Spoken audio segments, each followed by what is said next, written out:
नमस्कार, city news में आप सभी दर्शकों का स्वागत है। मैं हूं रिया गौड़ और आप देख रहे हैं जिले का number 1 channel city news Muzaffarpur. खबरों की ओर बढ़ने से पहले आइए एक नजर डाल लेते हैं आज की सुर्खियों पर। मास्क नहीं पहने दुकानदारों पर जिला प्रशासन की गिरी गाज। एसडीओ पूर्वी और नगर डीएसपी ने शहर में अभियान चलाकर कई दुकानों को किया सील। अहियापुर थाना क्षेत्र के दादर के समीप कल देर रात लुटेरों ने बाइक छीनने के दौरान युवक को मारी गोली। और सावन की पहली सोमवारी को भक्त बाबा गरीबनाथ के दर्शन किए बगैर लौटे। जिला प्रशासन द्वारा कोरोना महामारी को देखते हुए मंदिर को किया गया था बंद। तो ये थे आज के मुख्य समाचार। अब खबरें विस्तार से। कोरोना संक्रमण के अधिक मामले सामने आने के बाद जिला प्रशासन के द्वारा जुड़न छपरा रोड नंबर 4 को सील कर दिया गया है। सोमवार को जिलाधिकारी डॉक्टर चंद्रशेखर सिंह की अध्यक्षता में समाहरणालय सभागार में एक महत्वपूर्ण बैठक की गई। बैठक में जुड़न छपरा रोड नंबर 4 में 5 परिवारों को लगभग 1 दर्जन लोगों के संक्रमित पाए जाने के बाद एहतियातन जुड़न छपरा रोड नंबर 4 को कंटेनमेंट जोन बनाने का निर्णय लिया गया है। कंटेनमेंट जोन में आवश्यक सेवाओं को छोड़कर बाकी सभी सेवाएं बंद रहेंगी। शहर में सोशल डिस्टेंसिंग और मास्क पहनने का नहीं पालन करता देख जिला प्रशासन ने शहर में अभियान चलाया। इस दौरान 6 दुकानों को सील करते हुए 13 लोगों को फाइन भी काटा गया। बिहार में मास्क लगाना अब जरूरी हो गया है। बिना मास्क के देखे जाने पर जुर्माना भी लिया जा रहा है। जिले में भी मास्क की आवश्यकता को देखते हुए नगर के विभिन्न जगहों पर छापेमारी की गई। इस छापेमारी दल में एसडीओ पूर्वी कुंदन कुमार, नगर डीएसपी राम नरेश पासवान और नगर थाना अध्यक्ष ओम प्रकाश के साथ दल बल मौजूद रहे। शहर के मुख्य बाजार, मोती झील तथा जवाहरलाल रोड समेत कई जगहों पर जिला प्रशासन की तरफ से निरीक्षण कर कई दुकानों को सील किया गया।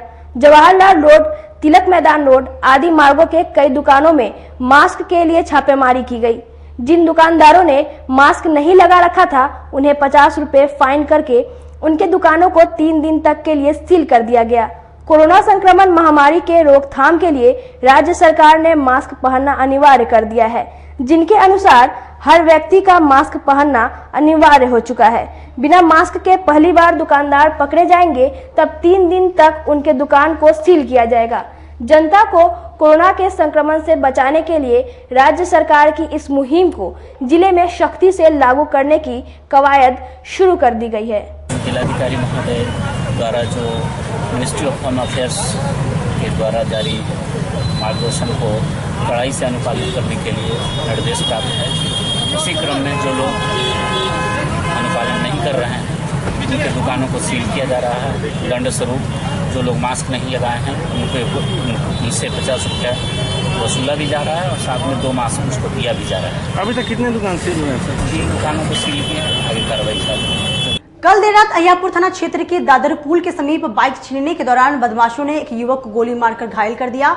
नाजुक स्थिति में घायल युवक का इलाज एक निजी अस्पताल में चल रहा है। रविवार की देर रात तकरीबन 10 बजे अहियापुर थाना क्षेत्र के दादर पुल स्थित अपराधियों ने लूटपाट के क्रम में पश्चिमी चंपारण जिले के सुगौली निवासी मोहम्मद वशी को गोली मार दी।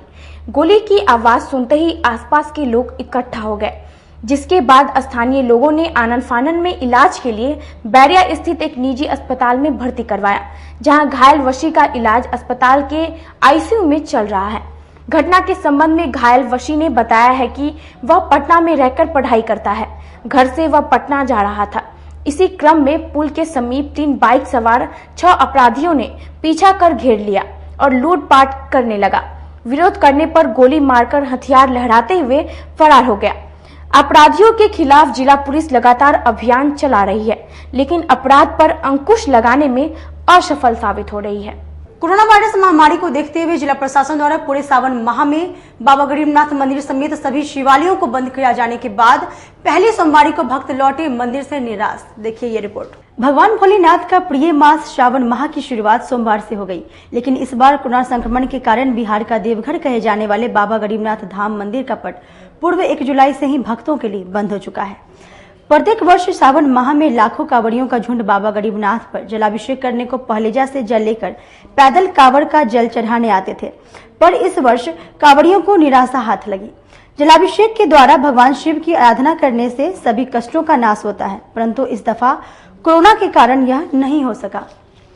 पूरे मंदिर और मंदिर के आसपास बैरिकेडिंग लगाकर भक्तों का प्रवेश निषेध कर दिया गया है। आपको बता दें कि मंदिर के लगभग 200 मीटर के क्षेत्रफल में 1 दर्जन से अधिक कोरोना संक्रमित मरीजों के मिलने के कारण प्रशासन ने यह कदम उठाया है।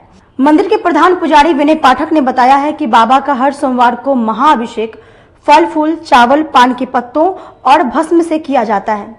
उसके लिए ऑनलाइन व्यवस्था की गई है जिससे भक्त बाबा का दर्शन कर सके। तारीख को ही धार्मिक न्यास परिषद के द्वारा उनके जो अध्यक्ष हैं अखिलेश जैन जी, उन्होंने एक चिट्ठी भेज दी है सभी मंदिर मस्जिद और कलेक्टर डीएम सबको भेजा गया है कि 4 तारीख तक 4 अगस्त तक मंदिर बंद रहेगा। जहाँ जहाँ भी सावन का श्रावणी मेला लगता है वहाँ मंदिर बंद रहेगा। और मैं जिला प्रशासन को धन्यवाद करना चाहता हूँ कि उन्होंने अच्छी व्यवस्था की है ताकि भक्तों अपने घर में रहें, भगवान की पूजा करें, वहीं से बाबा गरीबनाथ को याद करें। क्या है कि जब बाबा गरीबनाथ फिर साल भर में जाएंगे, जब कोरोना संक्रमण खत्म हो जाए तो बाबा आपके हैं और आप बाबा के हैं। तो पूजा अभी किस प्रकार हो रही है? जो प्रधान पूजा होती है सो पूजा होगी, बाकी भक्तों के लिए पूजा बन गई। ये संक्रमण का चीज़ है। ये अभी तो मैं आज टीवी भी देख रहा था और मीडिया से पर भी आ रहा था कि हवा से भी ये संक्रमण फैलता है। जहाँ कोई कोरोना का पॉजिटिव का कोई भी अगर वहाँ का पेशेंट हो, बीमारी हो और वो अगल बगल छींकता भी है, चाहे हवा में भी फूकता भी है, तो उस हवा से भी संक्रमण फैल रहा है।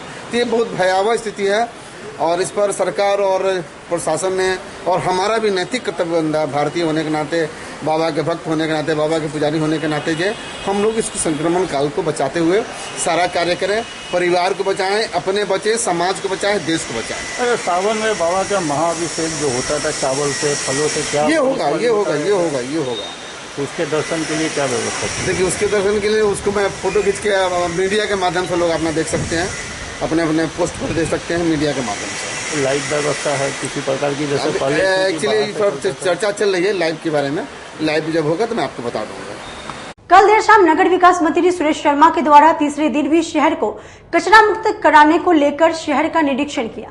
नगर विकास एवं आवास मंत्री सुरेश कुमार शर्मा ने लगातार तीसरे दिन रविवार को भी शहर में विशेष सफाई अभियान की कमान संभाली। उन्होंने अपने साथियों व नगर निगम के सफाई कर्मियों के साथ देर शाम एलिस कॉलेज से अभियान चलाया।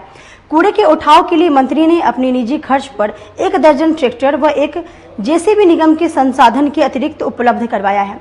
मंत्री ने बताया कि बीती रात 150 ट्रैक्टर कूड़ा पूरे शहर में विभिन्न हिस्सों से उठाया गया। इसमें बिठनपुरा, जिला स्कूल रोड, गौशाला रोड, रामदयालु नगर, कलमबाग रोड, थाना रोड, मोतीझील सहित कई मोहल्ले शामिल थे।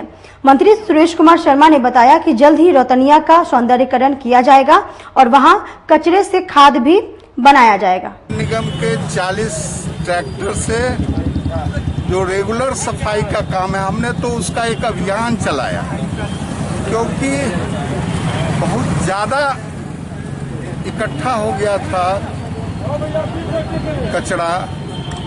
तो एक अभियान के जरिए 500-700 टेलर कचरा बाहर गया। अब रेगुलर रूप में उसको भी उठाने की जरूरत है और नगर निगम के कर्मचारी, उसके ऑफिसर इस बात के लिए हमें यकीन दिलाए हैं कि कचरा रोज का रोज काफी गति से उठाया जाएगा। रौतनिया के मामले में के कारण यह काफी कठिन हो गया था और रौतनिया में भी हम लोग एक 9 करोड़ का बड़ा प्लांट लगाने जा रहे हैं, जो वहाँ के लोगों को भी हम कचरा से मुक्ति दिलवाएंगे। वो लोग भी खुशहाल होगा और शहर में सभी लोग आते हैं, चाहे वो किसी ब्लॉक के लोग हों। तो शहर अगर संक्रमित हो जाएगा तो यहाँ से वो बीमारी लेके जाएंगे। इसलिए सबों को ये दायित्व बनता है कि उनका वार्ड, उनका पंचायत भी सुरक्षित रहे, स्वच्छ रहे और शहर को भी उनकी जवाबदेही है कि वो सुरक्षित रखे। इसलिए जो लोग भी इसमें अटकलबाजी कर रहे हैं उस बात को समझें कि मुजफ्फरपुर शहर कोई विधायक जी या नगर निगम का नहीं है। यह शहर पूरे मुजफ्फरपुर का केंद्र बिंदु है। आपको रोज यहाँ आना है, रोज यहाँ से जाना है। यहाँ से बीमारी लेके नहीं जाइए, स्वच्छ जाइए, सुदृढ़ जाइए, कोरोना से वंचित होकर जाइए, रौतनिया को प्लांट लगवाइए और रौतनिया को भी उसी तरह से हम लोग स्वच्छ बनाएंगे। समाहरणालय सभागार में जिलाधिकारी ने जिले के तमाम पदाधिकारियों के साथ समीक्षा बैठक कर जाना जिले में चल रहा विकास का हाल। सोमवार को समाहरणालय सभागार में जिलाधिकारी डॉक्टर चंद्रशेखर सिंह की अध्यक्षता में साप्ताहिक समीक्षा बैठक का आयोजन किया गया। बैठक में जिले में चल रही हर घर जल का नल परियोजना, जल जीवन हरियाली, वृक्षारोपण और राशन कार्ड वितरण पर चर्चा की गई। जिले के पदाधिकारी और प्रखंड के कई अधिकारी वीडियो कॉन्फ्रेंसिंग के माध्यम से अपने प्रखंडों में चल रहे विकास योजनाओं की जानकारी दी। वृक्षारोपण और जल जीवन हरियाली के मामले में जिले की रैंकिंग पिछड़ने के कारण जिलाधिकारी खासे नाराज दिखे। साथ ही बैठक में कार्यपालक अभियंता लघु सिंचाई विभाग के अनुपस्थित रहने के कारण स्पष्टीकरण मांगा। आज साप्ताहिक बैठक जो सोमवारी बैठक होती है जिलाधिकारी की अध्यक्षता में, वो बैठक आहूत की गई और इसमें जिला स्तरीय सारे पदाधिकारी उपस्थित थे और प्रखंडों के प्रखंड स्तरीय पदाधिकारी वीडियो कॉन्फ्रेंसिंग के माध्यम से जुड़े हुए थे। बैठक में मुख्यतः हर घर नल जल की समीक्षा की गई, जिसमें 15 जुलाई तक शेष बचे वार्डों में जहां काम प्रारंभ नहीं हुआ है उसको 15 जुलाई तक निष्पादित करने का सख्त निर्देश जिलाधिकारी के द्वारा दिया गया है। इसके अलावा जल जीवन हरियाली के जो विभिन्न अवयव हैं उसकी भी समीक्षा की गई। वृक्षारोपण की ये समीक्षा की गई। जैसा कि आपको मालूम होगा कि 9 अगस्त को पृथ्वी दिवस के दिन पूरे बिहार में 2.5 करोड़ पौधे लगाए जाने हैं। जैसे मुजफ्फरपुर का भी जो लक्ष्य है वो लगभग 8 लाख के लगभग है, तो उसको लेकर के क्या कवायद की जाएगी, क्या कार्य योजना होगी, इसकी भी समीक्षा की गई। बैठक में अनुपस्थित रहने के कारण कार्यपालक अभियंता लघु सिंचाई प्रमंडल से शोकॉज पूछा गया है। राशन कार्ड वितरण को लेकर राशन कार्ड वितरण को लेकर के भी जिलाधिकारी द्वारा निर्देश दिया गया कि राशन कार्ड वितरण की समीक्षा प्रखंडों के जो वरीय प्रभारी पदाधिकारी हैं वो बुधवार को प्रखंडों में जाकर के और पंचायतवार उसकी वितरण का समीक्षा करेंगे। जिला पुलिस को मिली बड़ी सफलता। गुप्त सूचना के आधार पर आधा दर्जन से ऊपर शराब मामले में फरार चल रहे शराब माफिया सूरज गुप्ता को हथियार के साथ शराब से जुड़े एक साथी को भी गिरफ्तार किया। जिला पुलिस को मिली बड़ी सफलता। हथियार के साथ शराब माफिया सूरज गुप्ता को साथी के साथ गिरफ्तार किया गया। दरअसल गुप्त सूचना के आधार पर वरीय पुलिस अधीक्षक के निर्देश पर नगर थाना अध्यक्ष के नेतृत्व में एक टीम गठित कर नगर थाना क्षेत्र के लकड़ी ढाई नवाब रोड में छापेमारी कर शराब माफिया सूरज गुप्ता एवं उसके एक अन्य साथी को पुलिस ने गिरफ्तार किया। पुलिस ने उसके पास से बिना नंबर प्लेट की ग्लैमर मोटरसाइकिल, एक लोडेड देशी पिस्टल, एक जिंदा गोली, एक देशी कट्टा व गोली समेत 4 मोबाइल बरामद की है। प्रेस वार्ता के दौरान मामले में नगर डीएसपी राम नरेश पासवान ने बताया कि पकड़े गए शराब तस्कर सूरज गुप्ता पर आधा दर्जन से ऊपर शराब समेत आपराधिक मामले दर्ज है। साथ ही उसके साथी का इतिहास पता किया जा रहा है। मुजफ्फरपुर शहर के एक कुख्यात शराब तस्कर सूरज गुप्ता के बारे में वरीय पुलिस अधीक्षक महोदय को गुप्त सूचना मिली कि छापामारी के दौरान अभी जो हम लोग का समकालीन अभियान चल रहा है फरार अपराधियों के विरुद्ध, उसी में सूचना मिली कि ये दोनों मोटरसाइकिल से सूरज गुप्ता और संजीव राय देखे गए हैं। इनको तुरंत पकड़ने से इनको विरुद्ध छापामारी करने से इनकी गिरफ्तारी हो सकती है, साथ ही अवैध सामान की बरामदगी हो सकती है। उनके द्वारा तुरंत में नगर थानाध्यक्ष के नेतृत्व में सिटी एसपी साहब के निर्देशन में एक टीम बनाई गई, जिसमें नगर थानाध्यक्ष के अलावा रवि गुप्ता, ओम प्रकाश, नागेश्वर मंडल, जितेंद्र पासवान एवं अन्य सिपाही का टीम बनाया गया। इन लोगों के द्वारा जहाँ जिस जगह पे छापामारी की सूचना मिली थी भागने की, उस दिशा में जाया गया। लकड़ी ढाई में सुबह में करीब 4 बजे सुबह में इनको घेरा गया। ये मोटरसाइकिल से भाग रहे थे। उसके बाद इनको पीछा करके पकड़ा गया। तो तलाशी के क्रम में इनके पास से एक देसी कट्टा और एक पिस्टल और दोनों में गोली लोडेड ये बरामद हुआ। मोटरसाइकिल और मोबाइल वगैरह इनके पास से बरामद हुआ है। इन लोगों का आपराधिक इतिहास रहा है। करीब आधा दर्जन कांडों में ये लोग वांछित रहे हैं। संजीव राय लालगंज थाने से इनके विरुद्ध केस दर्ज है, जबकि सूरज राय जो है एक कुख्यात तस्कर हैं शराब के। ये पूर्व में भी कांग्रेस अध्यक्ष हैं जिला के, उनके विरुद्ध रंगदारी की मांग करने की भी बात प्रकाश में आई है। इस प्रकार कई केसेस उनके विरुद्ध दर्ज हैं जिनमें अनुसंधान जारी है। सर, पक्के समय में एक शराब का स्कॉर्पियो मिला था, क्या इसी का था, इसी का नाम आ रहा था? नहीं, जो भी है और भी जहां भी हम लोग उसका बयान ले रहे हैं, सरकार के बयान ले रहे हैं, जिस विषय में अनुसंधान में आएगा उस समय हम लोग रिमांड करेंगे। वक्त हो चला छोटे से ब्रेक का लेते हैं, एक छोटा सा ब्रेक। तब तक आप बने रहिए हमारे साथ, देखते रहिए city news Muzaffarpur. Career achievers आपके विश्वास पर खरा उतरने वाला कोचिंग संस्थान है। हमारे यहाँ मेडिकल, IIT, JEE तथा फाउंडेशन की तैयारी भी कराई जाती है। इसके अलावे exclusive batch JEE mains, advance की भी क्लासेस चलाई जाते हैं। छात्र छात्राओं को 100% स्कॉलरशिप की भी व्यवस्था है। यहाँ से कितने छात्र छात्राएं सफलता की सीढ़ी चढ़ चुके हैं। Classes taken by top mentors, तो हमारे यहाँ अवश्य पधारें।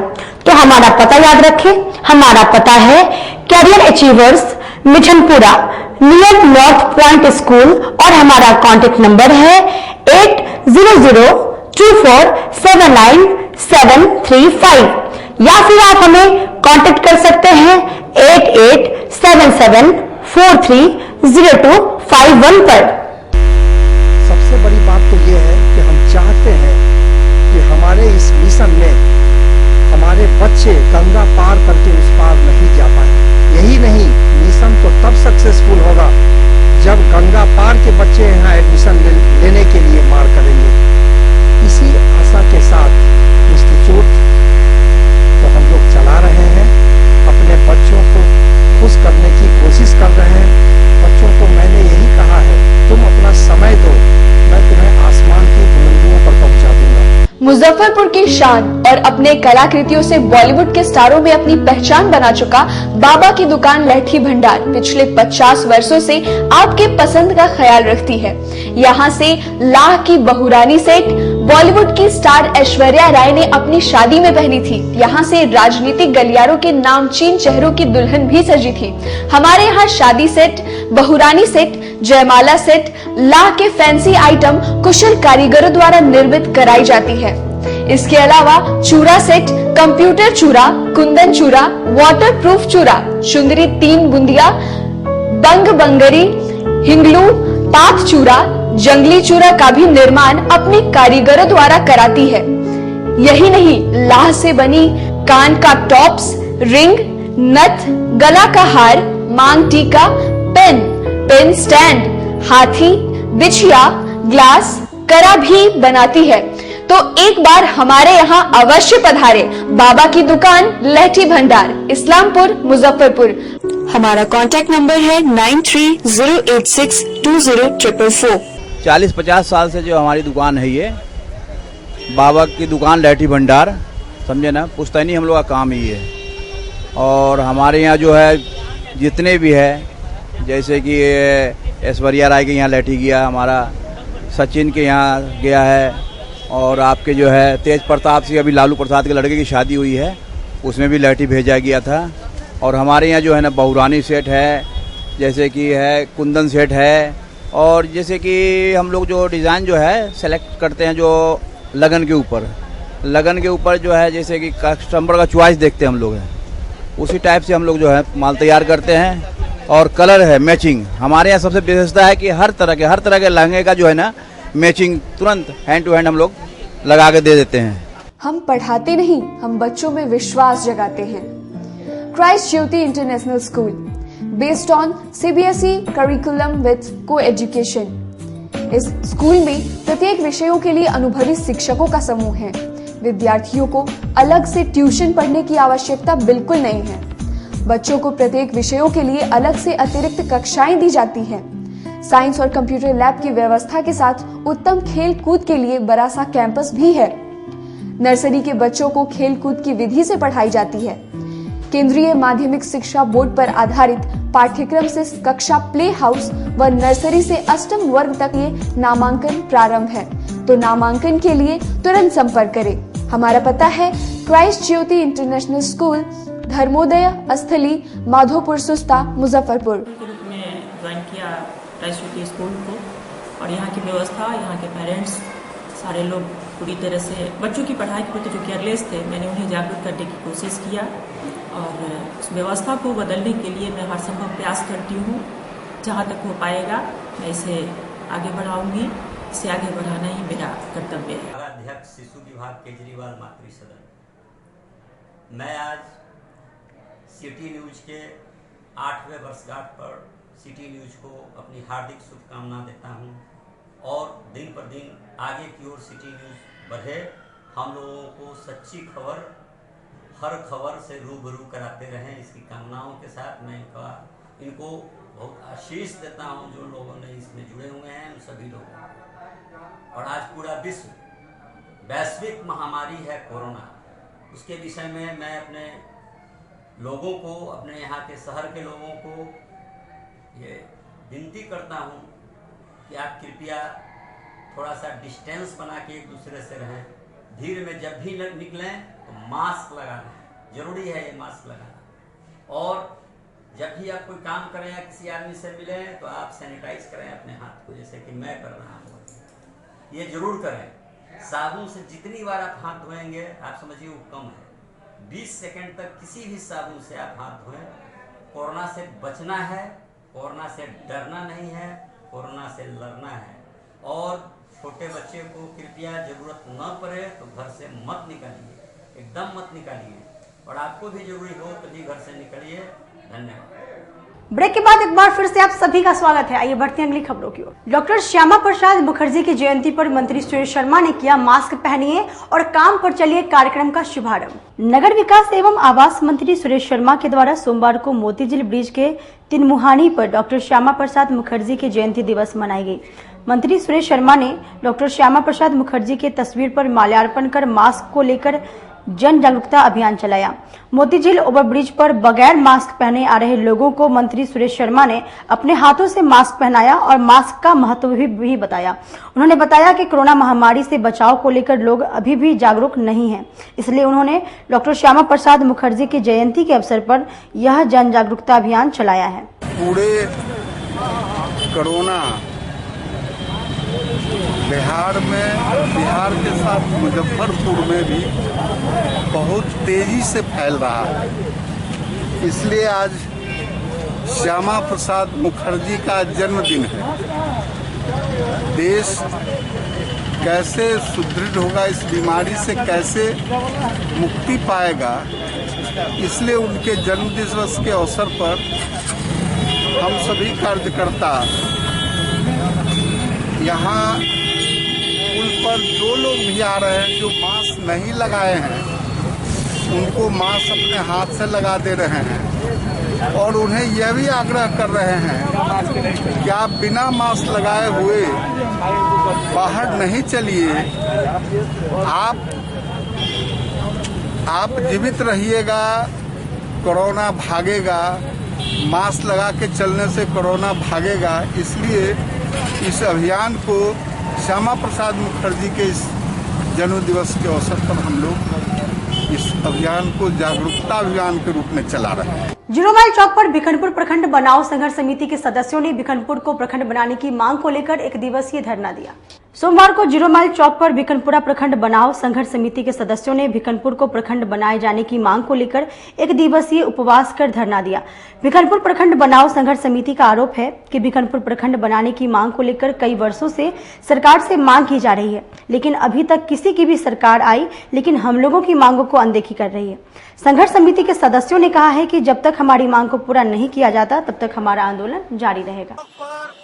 भिखनपुर प्रखंड बनाओ संघर्ष समिति के बैनर तले मुसहरी प्रखंड अंतर्गत बूढ़ी गंडक नदी के उत्तरी क्षेत्र के जमालाबाद, छपहा, भिखनपुर, शाहबाजपुर, शेखपुर, बारा जगन्नाथ, अब्दुल नगर, माधोपुर सभी 7-8 पंचायतों के मुखिया, सरपंच एवं अन्य जनप्रतिनिधि लोग आज उपवास पर भिखनपुर प्रखंड बनाने की मांग को लेकर के बैठे हुए हैं। माननीय मुख्यमंत्री जी से हम मांग करते हैं कि हमारी मांग को पूरा करें, चूंकि जन आंदोलन 1994 से चल रहा है।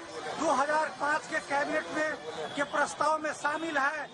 माननीय उप मुख्यमंत्री सुशील कुमार मोदी जी के नेतृत्व में मंत्री समूह का गठन हुआ प्रखंड बनाने के लिए, लेकिन अभी तक नहीं बना। इससे आम जनता में भारी आक्रोश है। हम लोग माननीय मुख्यमंत्री जी से मांग करते हैं कि हम लोग के मांग को पूरा किया जाए, क्योंकि इस इलाके की जनता को मुसारी प्रखंड मुख्यालय आने जाने में 50 से 60 किलोमीटर की दूरी तय करना पड़ता है। बहुत अधिक भाड़ा लगता है। यह इलाका सीतामढ़ी दरभंगा मीनापुर रोड में अवस्थित है, जबकि प्रखंड मुख्यालय पूसा रोड में अवस्थित है। यातायात का सुविधा नहीं है। डायरेक्ट कोई बड़ी भीषण कठिनाई में यहाँ की जनता है। इसलिए हम लोगों के मांग को पूरा किया जाए, शीघ्र प्रखंड बनाया जाए, अन्यथा हम लोग आंदोलन को तेज करेंगे। प्रवासी मजदूरों को खाद्यान्न वितरण नहीं करने को लेकर निकटतम प्रत्याशी संघ के सदस्यों ने 49 जिलों के विरोध में जिलाधिकारी को ज्ञापन सौंपा। सोमवार को निकटतम प्रत्याशी संघ के सदस्यों ने जिलाधिकारी डॉक्टर चंद्रशेखर सिंह से मिलकर नगर क्षेत्र में प्रवासी मजदूरों एवं अन्य प्रवासियों के नाम पर आवंटित खाद्यान्न वितरण नहीं किए जाने को लेकर ज्ञापन सौंपा। संघ के अध्यक्ष सुधीर ठाकुर ने बताया कि कोरोना के कारण पलायन कर आने वाले प्रवासियों के भोजन की व्यवस्था को लेकर 49 जन वितरण प्रणाली के डीलरों को चिन्हित किया गया था, परंतु इन सभी डीलरों ने खाद्यान्न का वितरण सही से नहीं किया है, जिसकी जांच होनी चाहिए। निकटतम प्रत्याशी का एक शिष्टमंडल जिलाधिकारी मुजफ्फरपुर को एक ज्ञापन दिए हैं। ज्ञापन में वर्णित बिंदु ये है कि लॉकडाउन के तहत जो प्रवासी मजदूरों के नाम से यहाँ आवंटन आई थी, वो आवंटन 1 से लेकर 49 वार्डों में प्रत्येक वार्ड में एक एक डीलर को दिया गया था, जो अनुमानित 200 से लेके 400 के परिवार के करीब उनको आवंटन दे दिया गया बिना सूची बनाए। जब अभी वर्तमान में निकटतम प्रत्याशी बीच में जाकर ज्ञापन एक और दिया गया था, जिसमें मांग किया गया था कि सूची दिया जाए, लेकिन मार्केटिंग ऑफिसर और संबंधित विभाग द्वारा सूची नहीं दिया जा रहा है। अभी वर्तमान में 1000 से नीचे परिवार प्रवासी लोगों का सूची है, जबकि आवंटन उससे 500 गुना अधिक यहाँ पर नगर क्षेत्र में दे दिया गया है।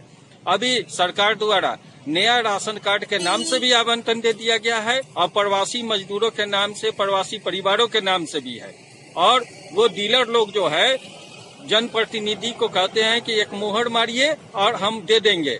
अब ऐसा व्यापक पैमाने पर फर्जीवाड़ा जो है हो रहा है, न जिसमें पारदर्शिता है, न किसी प्रकार के वितरण का मार्गदर्शिता कर व्यापक पैमाने पर फर्जीवाड़ा कर रहे हैं। हम लोग की बात ये है कि जो प्रवासी लोग आए हैं उनको बांटने के बाद जो अनाज बच जाता है उसको सरकार को वापस करे, और जो नया राशन कार्ड धारी के नाम से जो राशन आया है उसको 100% निगरानी सह अनुश्रवण समिति की निगरानी में वितरण किया जाए। नागरिक मोर्चा के सदस्यों ने शहीद स्मारक स्थल पर डॉक्टर श्यामा प्रसाद मुखर्जी की जयंती पर समारोह का आयोजन किया। सोमवार को कंपनी बाग स्थित शहीद स्मारक स्थल पर नागरिक मोर्चा के सदस्यों ने डॉक्टर श्यामा प्रसाद मुखर्जी की जयंती, अमर शहीद वारसी अली का बलिदान दिवस तथा भारत रत्न बाबू जगजीवन राम की पुण्यतिथि मनाई गई। इन तीनों की तस्वीरों पर माल्यार्पण कर सदस्यों ने श्रद्धा सुमन अर्पित किया और इनके बलिदान को याद किया। मोर्चा के महासचिव मोहन प्रसाद सिन्हा ने बताया कि इन तीनों का बलिदान भारत कभी भुला नहीं सकता। डॉक्टर श्यामा प्रसाद मुखर्जी की आज जयंती है। महान राजनीतिज्ञ, दलितों के मसीहा, गरीबों के रहनुमा बाबू जगजीवन राम की आज पुण्यतिथि है और महान स्वतंत्रता सेनानी अमर शहीद वारिस अली का बलिदान दिवस है। नागरिक मोर्चा तीनों महान विभूतियों को सत सत नमन करती है और आज शहीद स्मारक पर पूरे श्रद्धांजलि अर्पित कर रही है। डॉक्टर श्यामा प्रसाद मुखर्जी महान देशभक्त, राष्ट्र रक्षक, जिन्होंने कश्मीर के लिए अपने आप को बलिदान कर दिया। इसलिए हम लोगों ने नारा दिया कि जहां हुए बलिदान मुखर्जी वह कश्मीर हमारा है। आज अगर कश्मीर भारत के साथ है तो उसके देन डॉक्टर श्यामा प्रसाद मुखर्जी है। श्यामा प्रसाद मुखर्जी के बलिदान, त्याग और संघर्ष के कारण ही कश्मीर भारत के साथ है। श्यामा प्रसाद मुखर्जी जब एक अकेले संसद में रहते थे तो शेर की तरह गर्जना था उनका। नेहरू के सामने हमेशा बोलते रहे, एक देश में 2 निशान, 2 विधान, 2 प्रधान नहीं चलेगा।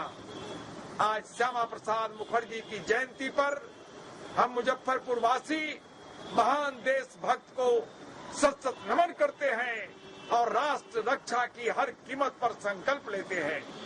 आज भारत रत्न बाबू जगजीवन राम की भी पुण्यतिथि है। आज ही के दिन 6 जुलाई 1886 को बाबू जगजीवन राम का निधन हुआ। आज उनके 34वीं पुण्यतिथि पर नागरिक मोर्चा शहीद स्मारक से महान विभूति को सतत नमन करता है। बाबू जगजीवन राम एकमात्र ऐसे राजनेता हुए जो काफी लंबे समय तक संसद में रहे और केंद्र में मंत्री रहे, केंद्रीय मंत्री रहे। जिस विभाग को भी उन्होंने लिया बड़े ही निष्ठा और ईमानदारी और समर्पण के साथ राष्ट्र, समाज और जनता की सेवा की। दलितों, पिछड़ों, कुचले समाज के सबसे कमजोर तबके के लोगों के उत्थान के लिए, उनकी भलाई के लिए हमेशा आजीवन संघर्ष करते रहे। इसलिए ऐसे महान देशभक्त पर भी राष्ट्र को गर्व है। बाबू जगजीवन राम की पुण्यतिथि पर भी आज हम उन्हें मुजफ्फरपुर वासियों की ओर से भावभीनी श्रद्धांजलि अर्पित कर रहे हैं। महान स्वतंत्रता सेनानी वारिस अली की आज 134वीं पुण्यतिथि है। वारिस अली ने राष्ट्र की जो सेवा की है उसे राष्ट्र कभी भुला नहीं सकता। वारिस अली अंग्रेजों को नकेल कसने के लिए अंग्रेज की नींद हराम कर दी थी। मैं बिहार सरकार से नागरिक मोर्चा यह मांग करता है कि पटना में वारिस अली के नाम पर संग्रहालय बनाया जाए, आदमकद प्रतिमा स्थापित की जाए और वारिस अली की जीवनी पाठ्य पुस्तकों में शामिल की जाए। उनकी जयंती और बलिदान दिवस पर राजकीय समारोह आयोजित की जाए। राष्ट्र रक्षा के लिए इन विभूतियों ने जो त्याग और संघर्ष किया है, राष्ट्र उसे भुला नहीं सकता। अद्वितीय, बेमिसाल महान व्यक्तित्व के धनी महान आत्माओं को आज हम शहीद स्मारक पर उन्हें सशक्त नमन करते हैं और इस ऐतिहासिक तिथि पर यह संकल्प लेते हैं कि हर कीमत पर राष्ट्र की रक्षा के लिए हम हर बलिदान देने को तैयार हैं। मिठनपुरा थाना क्षेत्र के मस्जिद चौक स्थित रविवार की देर रात चोरों ने एक मोबाइल दुकान को निशाना बनाते हुए लाखों के रुपए के सामान की चोरी की घटना को दिया अंजाम। जिले में चोरों का दहशत जारी है। प्रतिदिन कहीं न कहीं चोरी की घटना को अंजाम देकर पुलिस को चुनौती दे रहे हैं। एक ऐसा ही चोरी का मामला मिठनपुरा थाना क्षेत्र से सामने आया है, जहां चोरों ने रविवार की देर रात एक मोबाइल दुकान को निशाना बनाते हुए एक और चोरी की घटना को अंजाम दिया है। शिकायत मिलने के बाद पुलिस जांच पड़ताल में जुट गई है। घटना के संबंध में दुकानदार शकील अहमद ने बताया कि पिछले कई वर्षों से मस्जिद चौक स्थित अपना दुकान चला रहे हैं। कल देर रात वह दुकान बंद कर घर चले गए और आज सुबह जब दुकान खोलने आए तो दुकान में रखे सारा सामान बिखरा पड़ा हुआ था। उन्होंने बताया कि दुकान से 25,000 नकदी सहित लाखों रुपए की सामान गायब है, जिसके बाद उन्होंने इस घटना की शिकायत स्थानीय थाना में करवाई है। मैं इस दुकान का ऑनर हूँ। हुआ क्या, जैसे कि रोज तो आते थे, कल संडे था, संडे दुकान क्लोज करके रखे हुए थे। तो आज सुबह में आज हम आए वही 8:30 बजे के आसपास बाहर से आए तो दरवाज़ा में कुछ नहीं था। दरवाज़ा खोले, दरवाज़ा खुलने के बाद जब देखे सामान सब बिखरा हुआ है, पैसे सामान सब बिखरा हुआ है।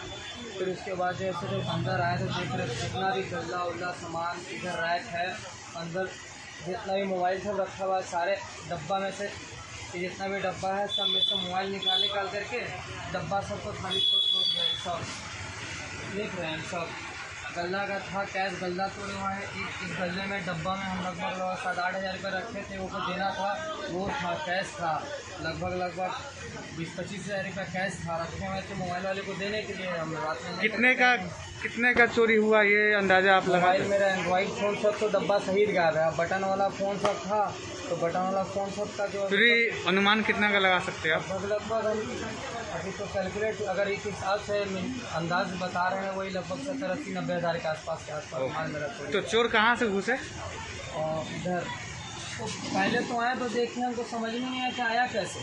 उसके बाद फिर जो तो जब हम अंदर पूरा घुसे, यहाँ देखे तो यहाँ पे भी सब बिखरा हुआ है सामान सब। इधर भी सारा सामान बिखरा हुआ है। उसके बाद जब ऊपर देख रहे हैं तो वो जो देख रहे हैं करकट, वो लग रहा है पीछे से छत पे से चढ़ा है। छत पे चढ़ने के बाद उस सब जो है तो उखड़ा पुखड़ा हुआ था, उसी के जरिए लगता आया है। और तो लग रहा है कि आज के लिए बस इतना ही। कल फिर मिलेंगे कुछ नई खबरों के साथ। तब तक आप मुझे और मेरी पूरी न्यूज़ टीम को दीजिए इजाजत। नमस्कार।